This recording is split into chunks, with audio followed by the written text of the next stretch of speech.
Good morning बच्चों।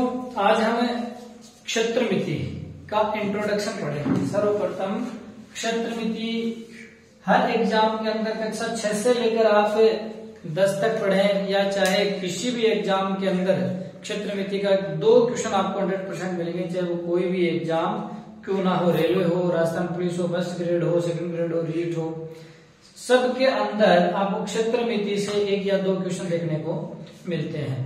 तो क्षेत्रमिति का हम शुरू से ही जो आप जो कहोगे कि बेसिक लेकर चलेंगे। तो आज सर्वप्रथम जो आकृति लेकर चलेंगे क्षेत्रमिति में, वो लेकर चलेंगे हम त्रिभुज। कौन सी आकृति लेंगे? त्रिभुज। तो सर्वप्रथम त्रिभुज किसे कहते हैं, पहले सर्वप्रथम इसकी परिभाषा देखिए कि त्रिभुज की परिभाषा क्या होती है।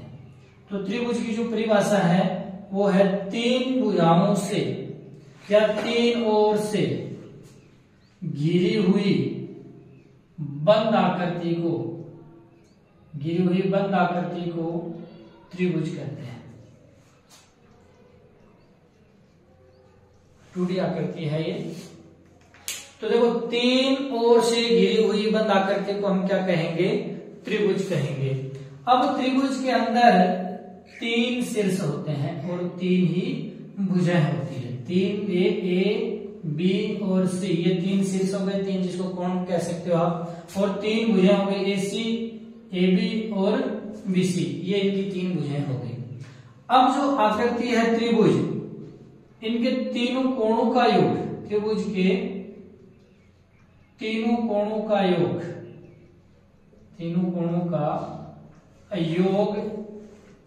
180 डिग्री होता है। त्रिभुज के तीनों कोणों का योग हमेशा कितना होता है? 180 डिग्री होता है। अब आप इसको थोड़ा सा और समझिए कि त्रिभुज के अगर हम आकृति त्रिभुज क्वेश्चन आता है कि त्रिभुज क्या बनाना संभव होता है, आपको 2 भुजाएं दे दी जाती है। तो इसके लिए आप समझिए, जब 2 भुजाओं का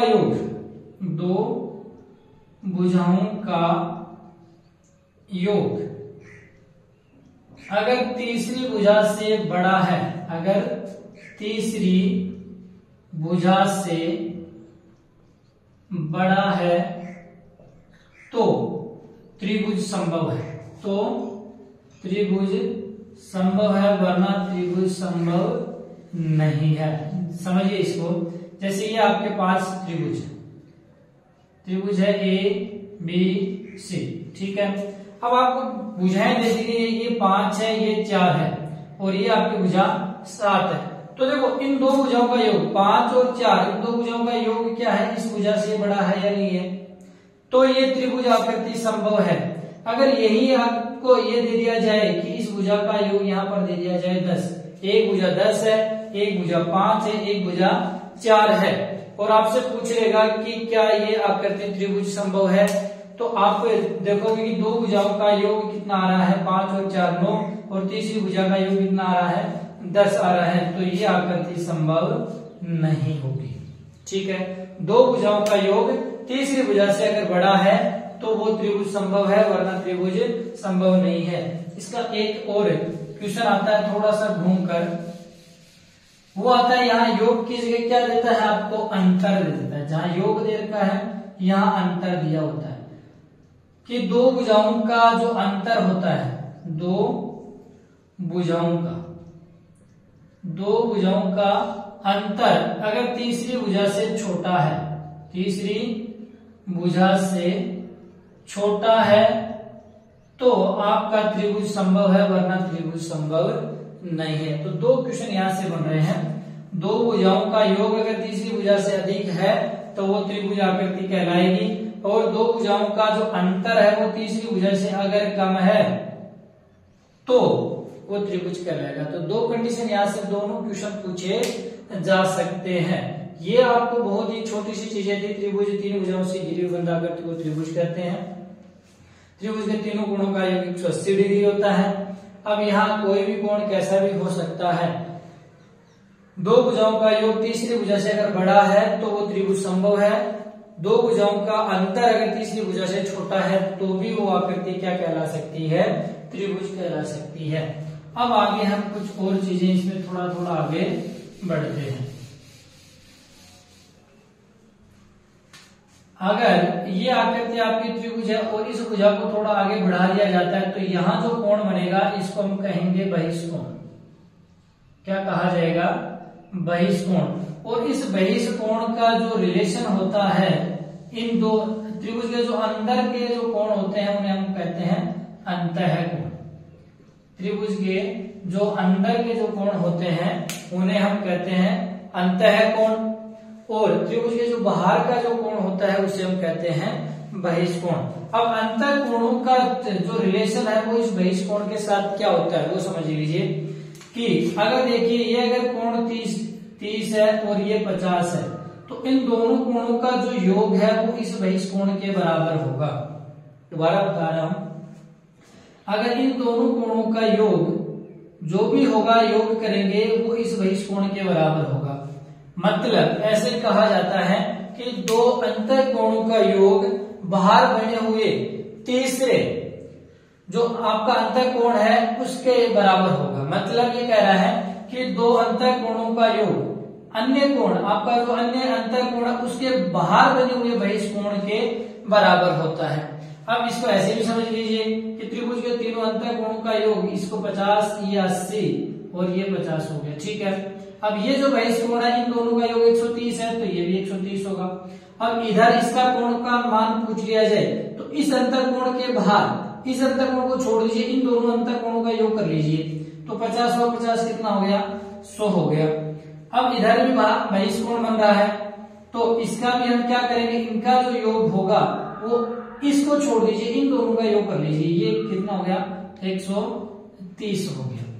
ठीक है, तो इनका जो रिलेशन होता है बहुत बार आपसे क्वेश्चन पूछा जाता है कि आपको ऐसी आकृति दे दी जाती है और बहिष्कोण का मान आपसे पूछ लेता है या बहिष्कोण दे दिया जाता है अंतःकोण पूछ लेता है। तो यहाँ पर एक रिलेशन आप और भी लगा सकते हो कि अब जब एक रेखा पर एक किरण ऐसी खड़ी होती है तो यहाँ ये दोनों जो संगत कोण होते हैं आसन कोण होते हैं या इनको हम कह सकते हैं रेखिक युग्म कोण।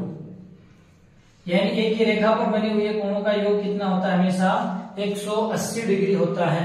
तो आप अगर ये 50 है तो 180 माइनस 50 करोगे तो भी आपके पास ये कोण 130 निकल कर आ जाएगा। तो दोनों ही टर्म्स हैं आप लगा सकते हो जो आपको ध्यान में रहे, एक तो रेखिक युग्म कोण और एक आपका बहिष्कोण का, दोनों टर्म्स जो आपको अच्छा लगे वो लगा सकते हो। इसके बाद थोड़ा और आगे बढ़ते हैं। अब हम बात करेंगे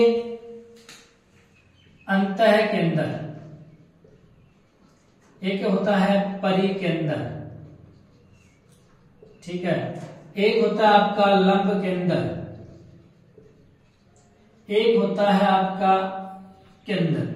इन चीजों को पढ़ेंगे हम। ठीक है, अब ये आकृति से समझिए आप, ये आपके एक त्रिभुज है, ABC आपकी एक त्रिभुज आकृति है।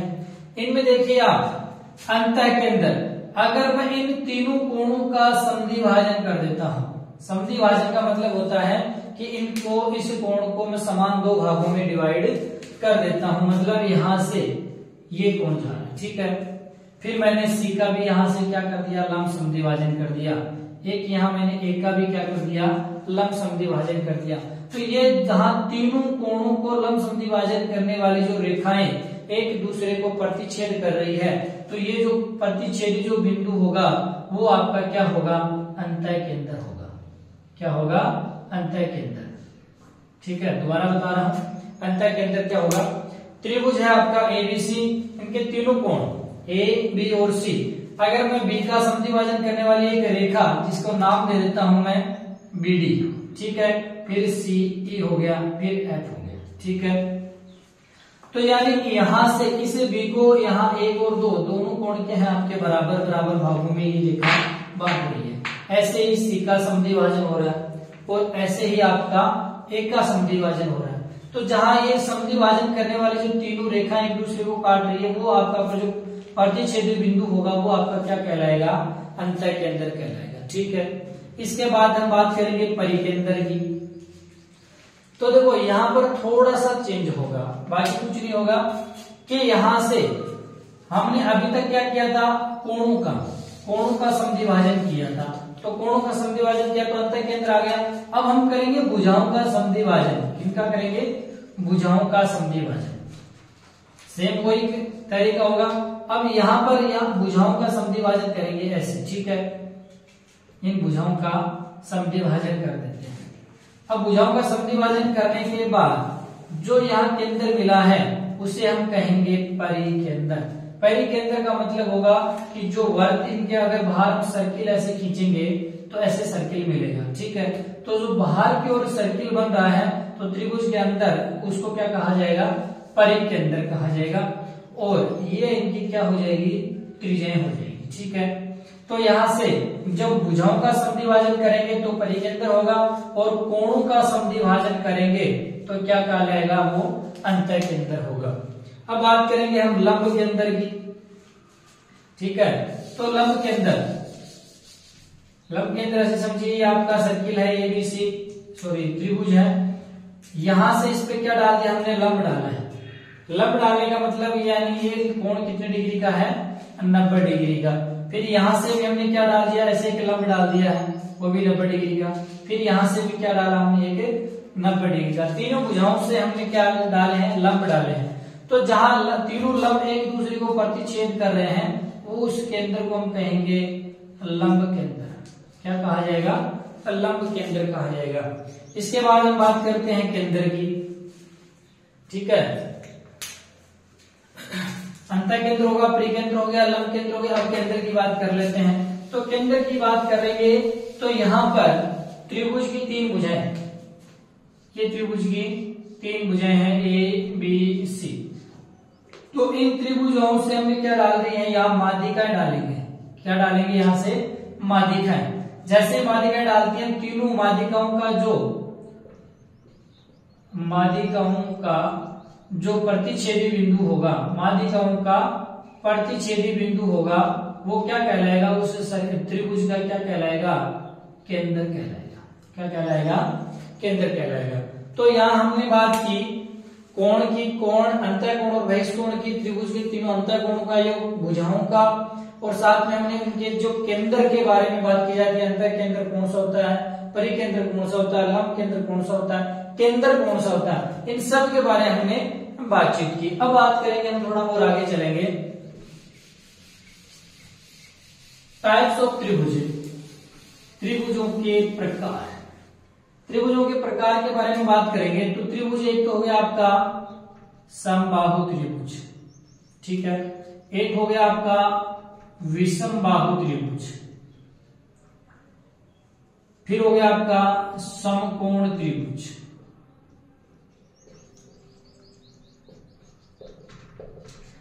उसके बाद हो गया आपका समद्विबाहु त्रिभुज, समद्विबाहु त्रिभुज, ठीक है।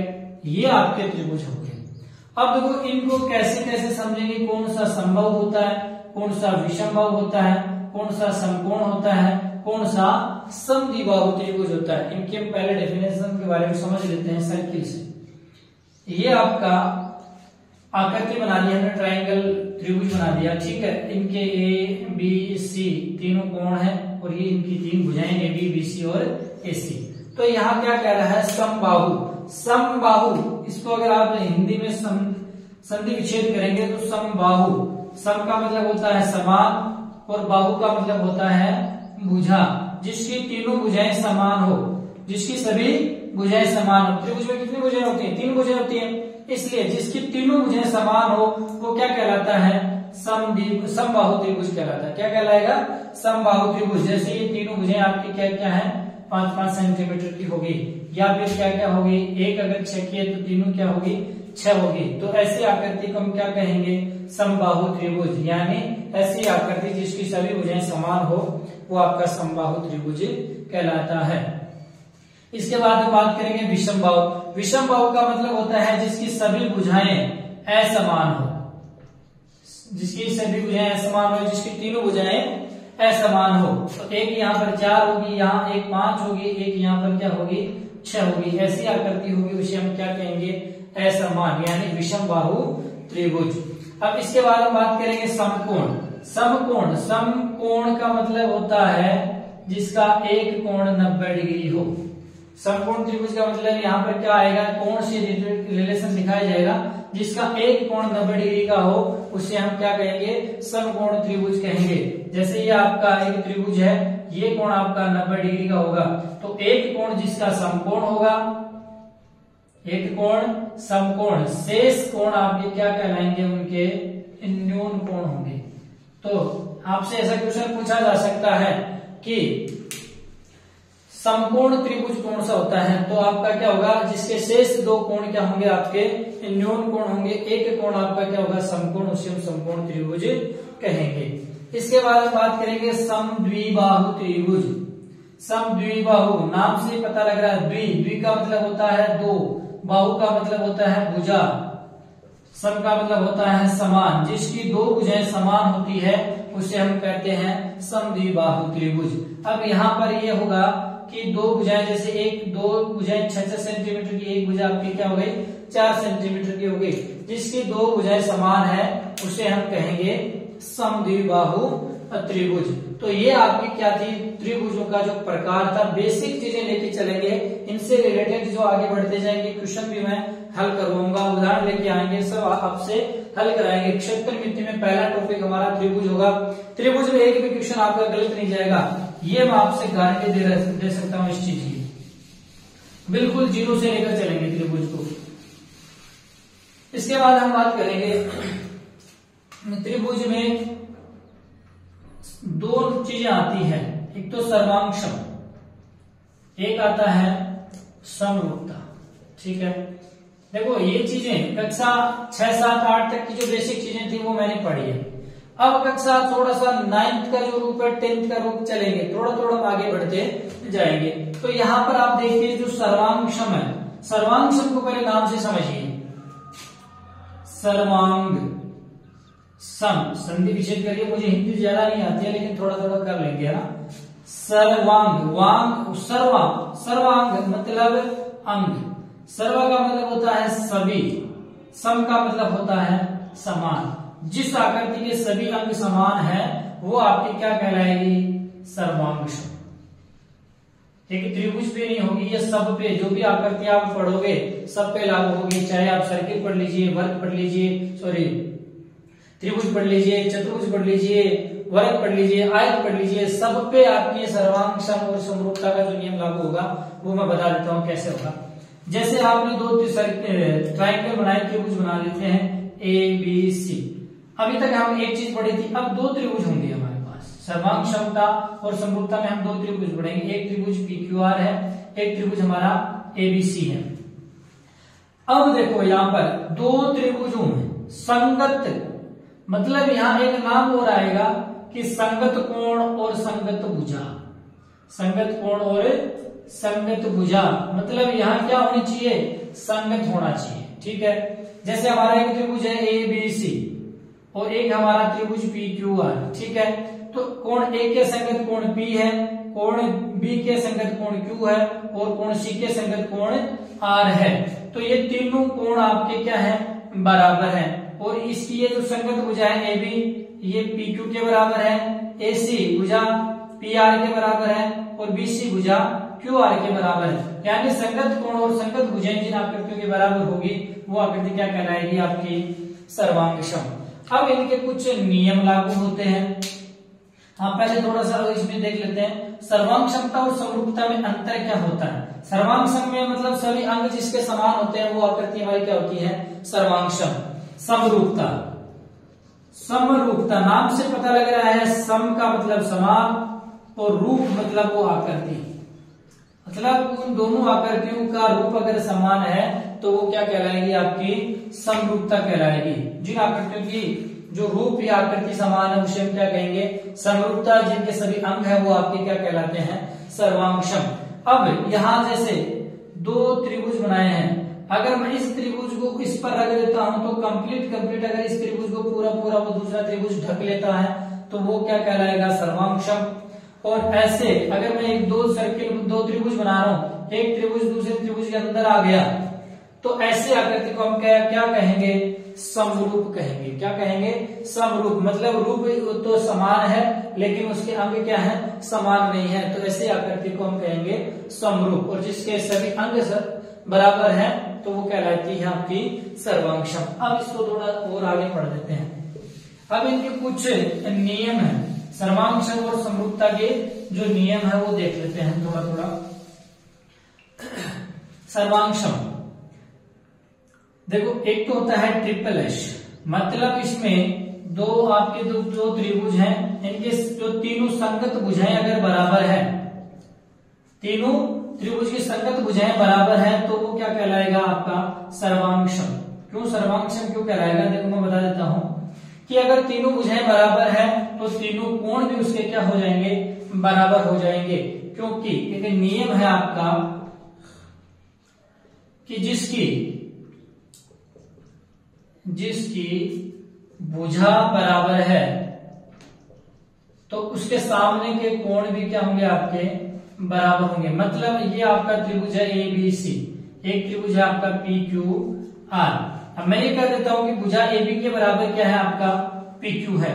तो अब आप यहां देखिए इस भुजा के सामने का कोण कौन सा है, C। मतलब AB भुजा के सामने का जो कोण है वो क्या आपका C है, ठीक है। अब ये जो C कोण है वो कोण R के बराबर है, कोण C बराबर कोण R होगा। क्यों होगा, क्योंकि हमें दे रखा है कि AB भुजा किसके बराबर है, AB भुजा PQ के बराबर है, AB भुजा PQ के बराबर है। तो जब भुजाएं बराबर होती हैं तो उनके सम्मुख कोण भी हमेशा क्या होते हैं, बराबर होते हैं। ये एक नियम है। मतलब नियम ऐसे हो गया कि आप ऐसे एक यहां पर कोण बना रहे हो, ठीक है। अब मैं यहां से ये जितनी आकृति खुलेगी यहां से ऐसे ही तो बनेगा कोण, तो यही तो बनेगा कोण।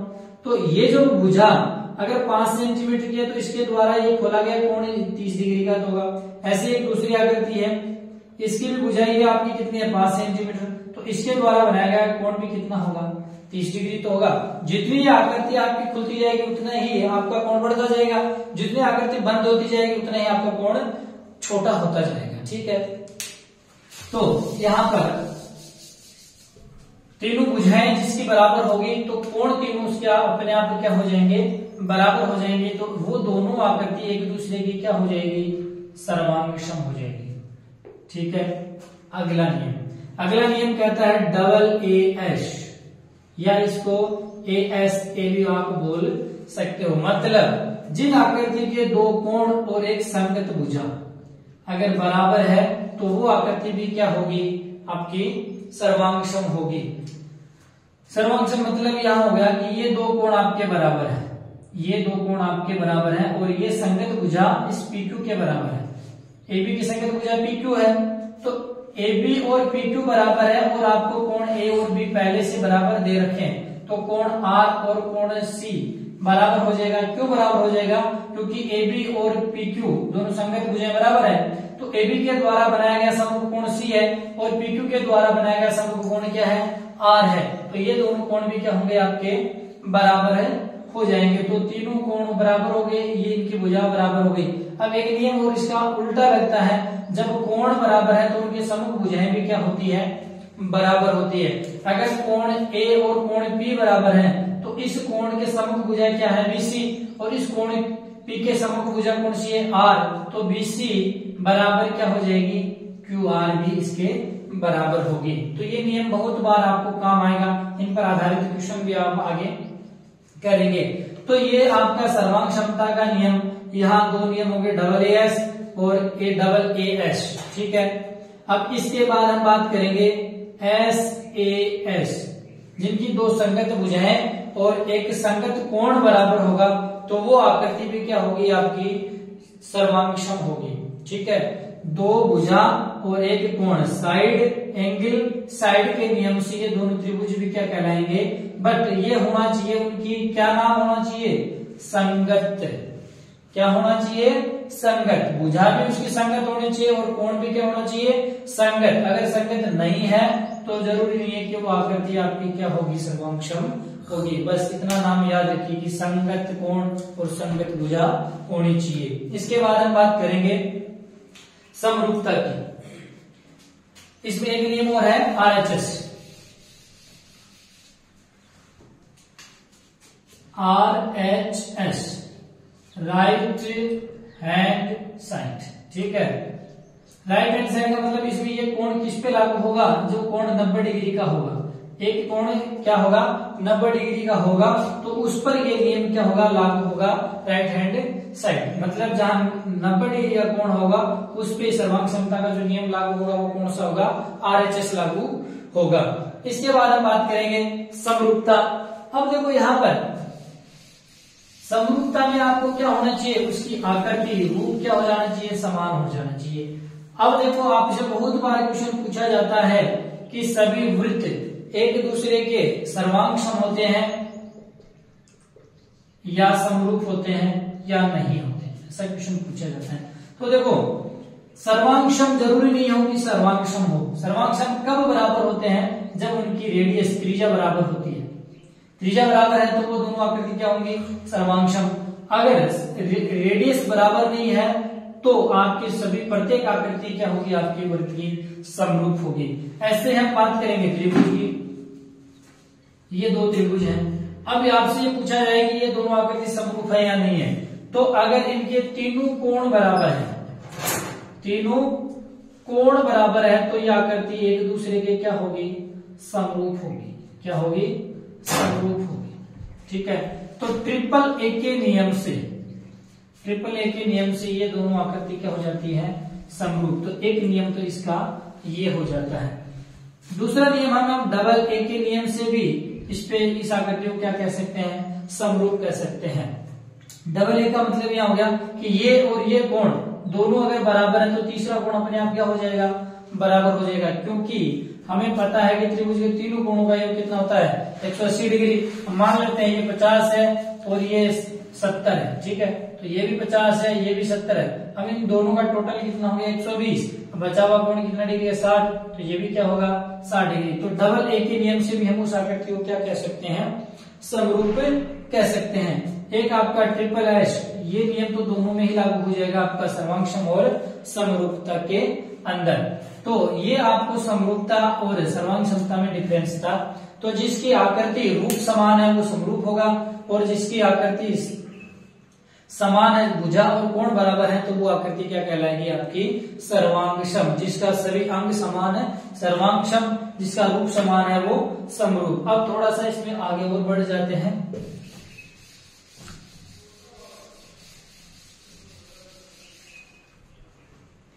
क्षेत्रफल, अब आते हैं क्षेत्रफल। अब त्रिभुजों का जो क्षेत्रफल है, त्रिभुजों का जो क्षेत्रफल है, उन दोनों का जो अनुपात होता है, दो त्रिभुजों के क्षेत्रफलों का जो अनुपात होता है, बहुत बार क्वेश्चन पूछा जाता है, बहुत बार। काफी लोग इसमें कंफ्यूजन हो जाते हैं। दो त्रिभुजों का जो क्षेत्रफलों का अनुपात है वो उनकी जो संगत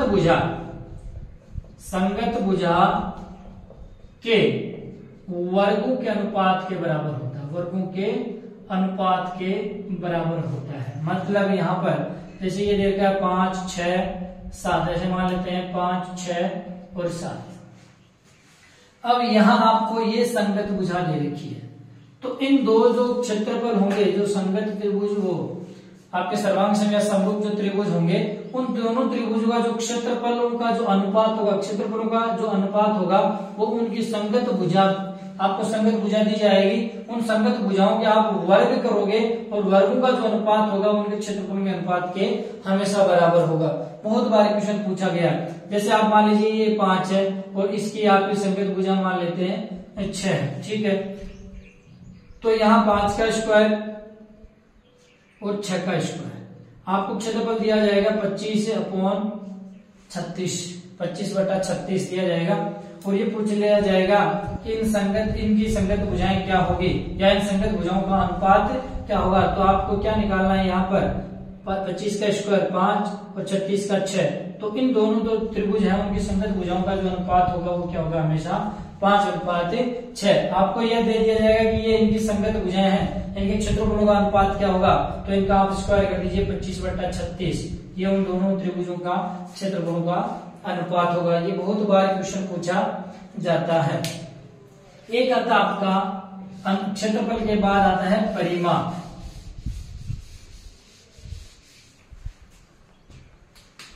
परिमाप, तो परिमाप में क्या होता है, जो संगत भुजाएं होती हैं,